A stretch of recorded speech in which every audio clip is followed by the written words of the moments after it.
Hello friends, आज हम जो गोविंद पारी का 42 नंबर पेज से पढ़ रहे हैं अंगोत्पत्त्याचार्य जो सुश्रुत है उनके अकॉर्डिंग। उन्होंने बोला है ये इम्पोर्टेंट क्वेश्चन है, बहुत चांसेस है यहाँ से क्वेश्चन आने के। हर बार मोस्टली आता ही है क्वेश्चन यहाँ से। तो रक्त से उत्पन्न हुआ बताया यकृत और प्लीहा को, रक्त के फेन से फुफ्फुस और रक्त के किट से उंडुक। तो ये हमें तीन एक साथ याद रखने होते हैं, यानी जो ब्लड है, रक्त है, उससे उत्पन्न हुआ है यकृत और प्लीहा। शोणित फेन यानी शोणित से यकृत और प्लीहा हो गए। शोणित फेन प्रभु है फुफ्फुस, शोणित के झाग फेन से फुफ्फुस बनते हैं। फेन से याद रखना फुफ्फुस। और शोणित किट यानी रक्त के किट भाग से बनता है उंडुक। ठीक है, फिर आते हैं हमारे हृदय में, याद रखना शोक। शोक मतलब क्या है? जो शोणित है और कफ है उससे बनता है हमारा हृदय, शोणित और कफ से हृदय। जब हम शोक में मांस ऐड कर दें, मतलब शोणित, कफ और मांस, तो हमारी बनती है जिह्वा। हृदय के बाद याद रखना जिह्वा। जिह्वा के बाद याद रखने वृषण। शोक, मांस प्लस मेद, यानी आपको याद रखना क्या है, शोक से उत्पन्न हुआ हृदय, यानी शोक मतलब शोणित और कफ, इससे उत्पन्न हुआ हृदय। शोक में अगर हम मांस ऐड कर दें तो जीवा, यानी शोणित, कफ और मांस से जीवा। शोणित, कफ, शोक में मांस और मेद दोनों ऐड कर दिए तो वृषण बन जाते हैं। और रक्त, मेद, प्रसादाद वृको, वृक जो बनते हैं वो रक्त और मेद के प्रसाद भाग से बनते हैं। ये हमें लाइन एज इट इज याद होनी चाहिए, रक्त, मेद, प्रसादाद वृको। अपरा जो है वो आर्तव से बनता है। फिर हमारे जो आंत्र, गुद और वस्ती हैं, आंत्र, गुद और वस्ती, ये हमारे बनते हैं त्रिदोष प्लस रक्त की वजह से। ठीक है, फिर आते हैं हमारे अर्श के लक्षण है आचार्य सुश्रुत के अकॉर्डिंग। वाताश को इन्होंने कदम्ब पुष्प, तुंडी केरी, नाड़ी मुकुल, सूची मुखाकृति का बताया है। पित्तजश को यकृत जैसा, शूक जीवा जैसा, यव मध्य जैसा, जलोका जैसा ये बताया है। कफ यानी श्लेष्मा अर्श है जो करीर पनसस्थी या गोस्तनाकार बताया है। रक्तार्श को इन्होंने न्यायगोद्र प्रोहो, विद्रुम का कणंती का फल जैसा बताया रक्तार्श को। फिर आती है इसकी चिकित्सा अर्श की। औषध, साध्य, क्षार, अग्नि, शस्त्र, ये 4 प्रकार की चिकित्सा है क्षार की। तो औषध साध्य कब होगा? जब नवीन और अल्प दोषों वाला होगा, नया है और बहुत कम दोष है तो हम मेडिसिन देके ट्रीट करेंगे। क्षार का प्रयोग कब करेंगे? जब मृदु और प्रसृत अर्श होंगे। अग्नि कब करेंगे? जब ककर्ष, स्थिर और पृथु होंगे। शस्त्र कब करेंगे? तनु, मूल, उच्छ्रितानी और क्लेद युक्त, यानी जब क्लेद युक्त होंगे तो शस्त्र कर्म करना है। ककर्ष, स्थिर, पृथु होंगे तो अग्नि, और मृदु और प्रसृत होंगे तो क्षार कर्म करना है। अब आती है जो हमारे शिलाका यंत्र हैं उनके बारे में और उनके कार्य हम पढ़ते हैं। जो गंडू पदमुखी हैं वो 2 होते हैं जो ऐषण का काम करते हैं। सर्प फण वाले 2 होते हैं जो व्यूहन का काम करते हैं। सर्पुंख मुख 2 हैं जो चालन का काम करते हैं। और बडिश जो है वो बडिश मुख वो 2 हैं वो आहरण का काम करते हैं। अगर आपसे पूछे बडिश मुख क्या है तो वो यंत्र है। बडिश हमारा जो होता है वो शस्त्र होता है। दोनों का काम आहरण ही है, लेकिन बडिश मुख यंत्र है और बडिश जो है हमारा शस्त्र है। कपास से लिपटी हुई जो है वो 6 होती हैं शलाका जो व्रण को साफ करने के काम आती हैं।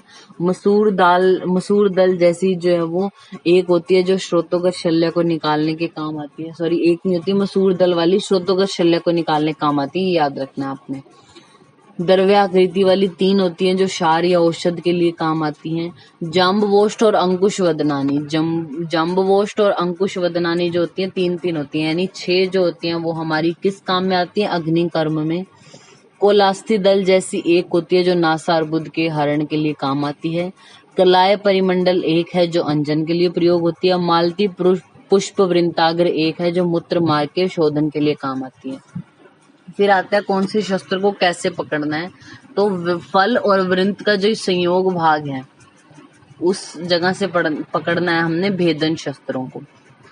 और इसमें भी जो मंडलाग्र शस्त्र है और जो हमारा वृद्धि पत्र होता है इनको थोड़ा हमें उठाकर उत्तानेन पाणिना, थोड़ा उठाकर पकड़ना होता है। और जो भी भेदन शस्त्र है जैसा मैंने बताया फल और वृंत के संयोग से पकड़ना है। वृंताग्रे विस्त्रावणे, ये लाइन आपको याद रखनी है। वृंताग्रे विस्त्रावणे यानी विस्त्रावण के लिए जो शस्त्र हैं उनको वृंताग्र से पकड़ना है। और आरा करेषण मूल में, आरा और कर और एशनी, करपत्र, आरा और एशनी, और इनको पकड़ना है हमने मूल से। तो ये दो तो बहुत इंपॉर्टेंट है, वृंताग्रे विश्रावणे और आरा कर एषण मूल से। ये ट्रिक है याद रखने की, आरा कर एषण मूल से। जलोका जो होती हैं 12 प्रकार की हैं, सविश और निर्विश 6 होती हैं। सविश कौन सी है? कृष्णा, करबूरा, अलगर्दा, इंद्रयुधा, गोचंदना और सामुद्रिका। सबसे पहला क्वेश्चन तो यही बनता है कि जलोका कितनी है? तो 12 है, 2 नहीं टिक लगाना, 12 ही है। फिर अगर और क्वेश्चन पूछना है तो सविश कौन सी या निर्विश, यानी इनके नाम से क्वेश्चन पूछा जाता है। ज्यादा ही डिफिकल्ट बनाना हो क्वेश्चन तो इनके लक्षणों से पूछा जा सकता है। तो हम सबसे पहले सविश हैं जो कृष्णा, करबूरा आदि, इनके लक्षण पढ़ते हैं। तो कृष्णा के लिए लाइन आती है, अंजन चूर्ण वर्णा है, पृथु शिरा कृष्ण वर्णी, पृथु शिर है कृष्ण वर्णी है। करबूरा के लिए क्या है? वर्मी मत्स्यावदायता, वर्मी मछली उसके जैसी होती है करबूरा। अलगर्दा इंपॉर्टेंट है, वो होती है रोमशा महापार्श्वा कृष्णमुखी अलगर्दा। इंद्रयुधा के लिए आया कि इंद्रधनुष के जैसी होती है और उर्धराजिश चित्रता। इंद्रधनुष जो बनता है ऊपर ही बनता है आकाश में, तो उर्धराजिश चित्रता इंद्रयुधा। गोचंदना के लिए है गो वृषणवत द्विभुत आकृति होती है, यानी गो वृषणवत जो बैल है उसका वृषण की तरह 2 भागों में डिवाइड होती है गोचंदना। सामुद्रिका विचित्र पुष्पाकृति, ये भी पूछा जाता है, विचित्र पुष्प आकृति सामुद्रिका। समुद्र में बहुत तरह के प्लांट या एनिमल होते हैं, तो विचित्र पुष्पाकृति है सामुद्रिका। निर्विश होती है हमारी कपिला, पिंगला, शंकुमुखी, मूषिका, पुंडरीक मुखी और सावरिका। कपिला क्या है? मनशीला और मूंग के सदृश। पिंगला मतलब याद रखने के लिए, कोई चीज पिघल जाए, अगर मेल्ट हो जाए तो वो तेजी से दौड़ती है। अगर आप उस फर्श है जैसे उस पर गिरा दो पानी को, या बर्फ है, बर्फ ऐसे रखी हो तो नहीं जाएगी, लेकिन अगर वो पिघल जाए, पानी बन गया, मेल्ट हो गई, तो जल्दी से जाने लगेगी। तो पिंगला क्या है? आशुगामी होती है।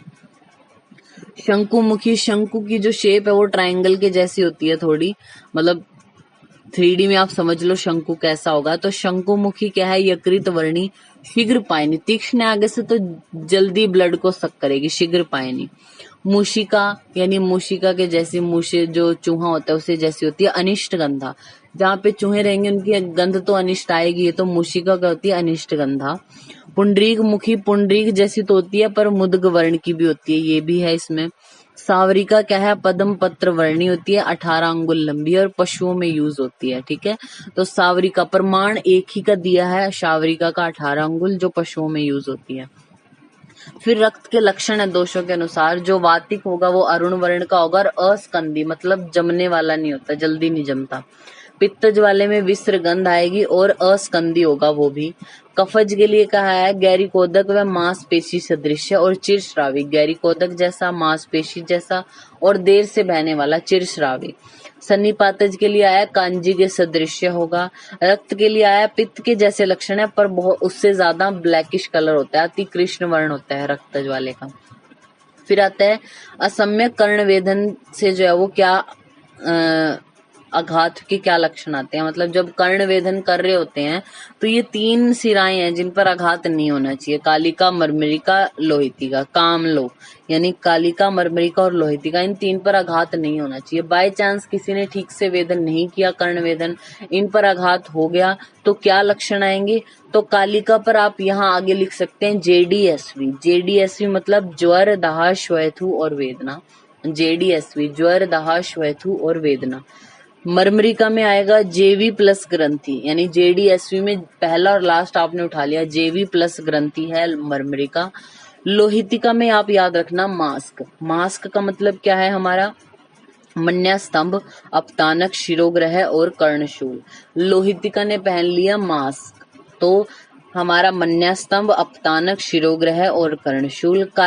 कालिका में जेडीएसवी ज्वर, दाह, श्वेथु और वेदना। मर्मरिका में जेवी प्लस ग्रंथि।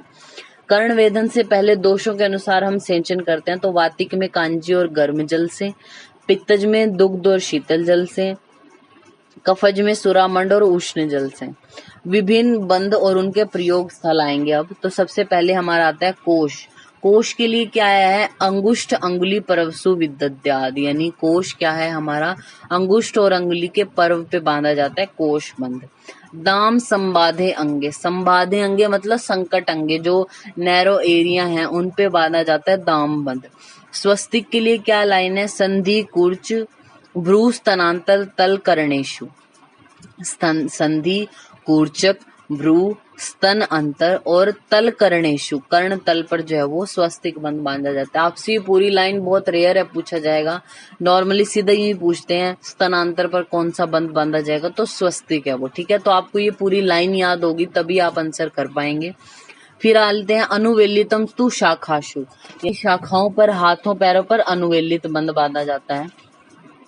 ग्रीवा मेड्रियो मुतोली, ग्रीवा और मेड्र पर मुतोली या प्रतोली इसको हम बोलते हैं। वृत्त अंगे मंडलम, वृत्त अंगे यानी जो वृत्त एरिया है, गोल एरिया, उन पर मंडल बंध, यानी जैसे उदर है, उरु है, बाहु है हमारे। स्थगिका के लिए क्या है, अंगुली अंगुष्ठ अंगुली मेड्र अग्रेशु, अंगुष्ठ का अंगुली का और मेड्र इनके अग्र पार्ट पर स्थगिका बंध बांधते हैं। यमल वर्णयो यमकम, यमल वर्ण यानी संयुक्त वर्ण है, दो वर्ण एक साथ हो गए तो यमक बंध बांधते हैं। हनु शंख गंडेशु खटवाम, खटवा जैसे हम खाट बोलते हैं जो चारपाई होती है उसको, तो जब हम चारपाई पे लेटते हैं तो कौन सा एरिया हमारा फेस का टच हो रहा है, हमारा हनु शंख और गंड एरिया, ठीक है। तो हनु शंख गंडेशु खटवाम। अपांग्योश चीनम, यानी चीन है जो वो बंध बांधना है अपांग एरिया पर, यानी नेत्र पर आप कह सकते हैं, चीन से याद रखना आप नेत्र, ठीक है। फिर आते हैं हमारे पृष्ठ उदर उर्सु विबंधम, विबंध यानी किसी चीज का रुकना, जैसे कॉन्स्टिपेशन वाली कंडीशन कहाँ हमारे उदर में ही तो होती है, तो पृष्ठ उदर उर्सु विबंधम ऐसे याद रख सकते हैं, पृष्ठ उदर उर्सु विबंधम। मूर्धनी वितानम, मूर्धनी यानी सिर पर वितान बंध बांधते हैं। गोफणा कहाँ बांधते हैं, चिबुक नासा ओष्ठ अंश वस्तिषु, चिबुक नासा ओष्ठ अंश वस्तिषु गोफणाम। जत्रुण ऊर्ध पंचांगी, जत्रु से ऊपर पंचांगी, ये 14 बंध जो है वो आचार्य सुश्रुत बोलते हैं। आचार्य वाग्भट ने 15वां उत्संग बंध बताया जो बोला है बाहु पर बांधने के लिए। फिर आते हैं हमारे काल जो है, हमारे जो पूरे दिन में काल होते हैं उनको, उनमें किस ऋतु के सदृश लक्षण आते हैं, तो हमें सबसे पहले याद होनी चाहिए, हमें ऋतुएं कैसे याद करनी है, जो हम शोधन के लिए यूज करते हैं, शोधन के निमित्त जिन हम ऋतुओं को याद करते हैं कौन कौन सी हैं वो, वसंत ग्रीष्म प्रावृट वर्षा शरद हेमंत, ये यानी शिशिर को काट देते हैं हम, तो शोधन के निमित्त जब हम ऋतुओं को याद करते हैं तो वसंत ग्रीष्म प्रावृट वर्षा शरद हेमंत, ये सीरीज आपको याद हो गई। अब हम सीरीज याद करते हैं, दिन में सबसे पहले क्या होता है, सबसे पहले पूर्वाहन होता है, यानी सुबह जब सूरज उग रहा है वो वाली कंडीशन पूर्वाहन है। फिर दोपहर होती है जिसको हम मध्याहन बोलते हैं। फिर थोड़ी शाम हो गई यानी अपराहन, तो पूर्वाहन मध्याहन और अपराहन ये 3 याद हुए। फिर क्या होती है, हमारी रात्रि शुरू हुई है, अंधेरा होना शुरू हुआ है, तो वो क्या होता है, प्रदोष काल होता है, तो प्रदोष काल। फिर आधी रात आ जाती है यानी अर्धरात्रि। फिर रात का कुछ पार्ट शेष रह रहा हो, किंचित रात्रि शेष, वो होता है हमारा प्रत्यूष काल। तो पहले दिन के पार्ट 3 कौन से हैं, पूर्वाहन मध्याहन और अपराहन। रात्रि के कौन से 3 पार्ट हैं, प्रदोष अर्धरात्रि और प्रत्यूष। ये 6 हमें सीरीज में याद हो गए। हमारा दिन कैसे स्टार्ट हुआ, पूर्वाहन मध्याहन अपराहन, प्रदोष काल अर्धरात्रि फिर प्रत्यूष काल। इसी तरीके से हमें ये 6 सीरीज याद होगी और हमें दूसरी 6 सीरीज भी याद है, यानी बसंत ग्रीष्म प्रावृट वर्षा शरद हेमंत, तो हमें याद हो गए। यानी पूर्वाहन के लक्षण है बसंत में, मध्याहन के ग्रीष्म ऋतु में, अपराहन के में जो है वो प्रावृट ऋतु के लक्षण आते हैं, प्रदोष में वर्षा के ऋतु के लक्षण, अर्धरात्रि में शरद के और प्रत्यूष में हेमंत के। इजी था। फिर आती है हमारी विभिन्न ऋतुओं में प्रवाहित वायु की दिशा। अब हम जो हम बनाते हैं जैसे नॉर्थ ईस्ट वेस्ट जो साउथ, जो हम दिशाओं का जो डायग्राम नॉर्मली बनाते हैं, तो जैसे नॉर्थ है उसके पास हम लिख देते हैं एच, यानी एनएच बोला जाता है, नेशनल हाईवे है तो एनएच। साउथ है जहां उसके पास हम लिख देते हैं बी, यानी सब, ठीक है। नैऋत्य कोण में हम लिख देते हैं ग्रीष्म ऋतु। नैऋत्य कोण कहाँ है, साउथ और जो हमारा वेस्ट है उसके बीच में नैऋत्य कोण है तो ग्रीष्म। और पश्चिम में प्रावृट यानी हेमंत ऋतु है जो उसमें उत्तरी वायु बहती है, यानी नॉर्थ में है यानी उत्तरी वायु है हेमंत में एनएच। ग्रीष्म में नैऋत्य दिशा से वायु बहती है, बसंत में साउथ यानी दक्षिण से एसबी, और प्रावर्त में पश्चिम दिशा से। ठीक है, फिर आते हैं दोषों का प्रकोप काल क्या है। जो वात का प्रकोप है वो प्रत्यूष काल में, अपराह्न में, जीर्ण, अन्य और घर मानते। ये हमें नॉर्मली याद है कि हर चीज का जब एंड हो रहा है तो वात प्रकोपित होता है। रात्रि का एंड हो रहा है यानी प्रत्यूष काल तो वात का प्रकोप है, दिन का एंड हो रहा है अपराह्न तो, खाने का एंड हो रहा है यानी भोजन जीर्ण हो गया तो वात का प्रकोप है, और वर्षा घर मानते मतलब वर्षा ऋतु में। पित्त का प्रकोप हर चीज के मिड में होगा यानी मध्याह्न, अर्धरात्रि और जीर्यति अन्य यानी खाना अभी जीर्ण हो रहा है तब, और मेघांत यानी शरद ऋतु में। कफ का प्रकोप प्रदोष काल में, पूर्वाह्न में, भुक्त मात्रे खाती और वसंत ऋतु में। फिर आते हैं दोषों के संचय, प्रकोप और प्रसर। ये बहुत इंपॉर्टेंट है, ये याद रखना है हमें क्या क्या लक्षण आएंगे। तो सबसे पहले वात का संचय में क्या लक्षण आएगा, स्तब्ध पूर्ण कोष्ठता। जो कोष्ठ है वो स्तब्ध हो गया है, भरा हुआ सा लग रहा है, स्तब्ध हो गया, वो वात का संचय हुआ है मतलब। प्रकोप कब होगा, जब उसमें दर्द होने लग जाएगा या संचरण हो रहा है, कुछ आपको इधर उधर घूमता हुआ प्रतीत हो रहा है। कोष्ठ, तोद और संचरण ये प्रकोप का लक्षण है वात के। प्रसर का क्या होगा, अब आपको पेट दर्द हो रहा था या घूमता हुआ प्रतीत हो रहा था, वो प्रकोप था। प्रसर यानी जब जाने लग जाएगा तो वायु का विमार, गमन और आटोप होने लग जाएगा। तो वायु के संचय, प्रकोप और प्रसर के लक्षण क्या हैं, स्तब्ध पूर्ण कोष्ठता तो संचय का लक्षण है, कोष्ठ में तोद और संचरण प्रकोप का है, प्रसर का है वायु में विमार, गमन और आटोप। फिर आती है पित्त का संचय। पित्त का संचय पीत व भासता, बॉडी का कलर जो डिस्कलरेशन सी लगेगी, येलो कलर का लगेगा। मंद उष्मता, ऊष्मा जो है वो मंद होगी। ठीक है, ये पित्त का संचय हुआ है। प्रकोप कब हो गया, जब पेशेंट को खट्टी डकारें टाइप की आने लगी, प्यास लगने लगी, तो अम्लिका, पिपासा और परिदाह ये प्रकोप का लक्षण है। प्रसर में क्या होगा, बीमारी टाइप के लक्षण है, ओश चोष धुमायन, ज्यादा कंडीशन खराब होगी तो ओश चोष धुमायन ये है प्रसर के। फिर आती है कफ के संचय का। तो कफ के संचय में नॉर्मली क्या होता है, गौरव और आलस्य आदि लक्षण मिलते हैं। प्रकोप में क्या हो जाएगा, अन्न से द्वेष हो जाएगा, हृदय में उत्क्लेद हो जाएगा। प्रसर में बीमारी हो जाएंगे यानी अरोचक, विपाक, अंगसाध, छर्दी आदि। ठीक है, तो संचय, प्रकोप और प्रसर के ये जो लक्षण है आपको याद होने चाहिए। नॉर्मली आपसे किस तरीके से क्वेश्चन पूछेगा, अम्लिका, पिपासा और दाह ये किसका लक्षण है, पित्त के, प्रकोप का, प्रसर का या संचय का, इस तरीके से। ठीक है, तो सबसे पहले मैं तीनों के संचय का दोबारा से रिपीट कर देती हूँ। संचय में वात, पित्त, कफ सीरीज में बोलूंगी। तो वात का संचय स्तब्ध पूर्ण कोष्ठता, पित्त का है पीत भासता मंदोष्मता, कफ का है गौरवम आलस्य। अब बोलती हूँ प्रकोप। वात का प्रकोप में कोष्ठ, तोद, संचरण, पित्त में अम्लिका, पिपासा और दाह, कफ में अन्न, द्वेष, हृदय उत्क्लेद। फिर आते हैं प्रसर के लक्षण। वात का है वायु विमार, गमन और आटोप, पित्त का है ओष चोष धुमायनम, कफ का है अरोचक, अविपाक, अंगसाद और छर्दी। फिर आता है विभिन्न स्थलों पर होने वाले व्रणों में से स्राव कैसा होता है। त्वचा पर अगर व्रण बन जाए तो जल के जैसा, सबसे पहले पानी गिरेगा तो त्वचा पर ही गिरेगा, याद रखने के लिए। तो त्वचा पर अगर आपने कट लगा दिया, व्रण बन गया तो जल का श्राव और पीत वर्णी श्राव होगा। मांस में अगर व्रण हो गया तो घृत सदृश और श्वेत वर्णी होगा, घृत जैसा याद रखना है मांस में। सिरा में क्या है हमारा, पहले तो रक्त की प्रवृत्ति होती है, अगर एकदम सिरा कटी तो सबसे पहले रक्त बाहर आएगा, ऑब्वियस सी बात है। कुछ टाइम बाद अवशाय यानी ओस के सदृश, अवशाय वर्ड याद रखना है आपने, अवशाय के जैसा स्राव होगा सिराओं से। स्नायु का सिंघाणक सदृश्य, स फॉर स्नायु, स फॉर सिंघाणक, सिराओं से अवशाय ओस जैसा होगा। अस्थि से शुक्ति धोत यानी अस्थि शीप सदृश्य मतलब शुक्ति धोत के जैसा। संधि पर अगर व्रण हो तो आकुंचन पर चाशनी सदृश्य श्राव होगा। कोष्ठ में से तो हमें पता है मूत्र, पुरीश, पूय, रक्त आदि की प्रवृत्ति होगी। भसम कपोतस्थि व्रण जो होगा वो वातिक व्रण होगा। असाध्य व्रण कैसा होगा, मांस पिंडवत होगा, अशोपानोदवत और गोश्रृंगवत होगा असाध्य व्रण। ठीक है, तो हमें ये याद रखने हैं कि व्रण में से कैसा स्राव होगा। Thank you.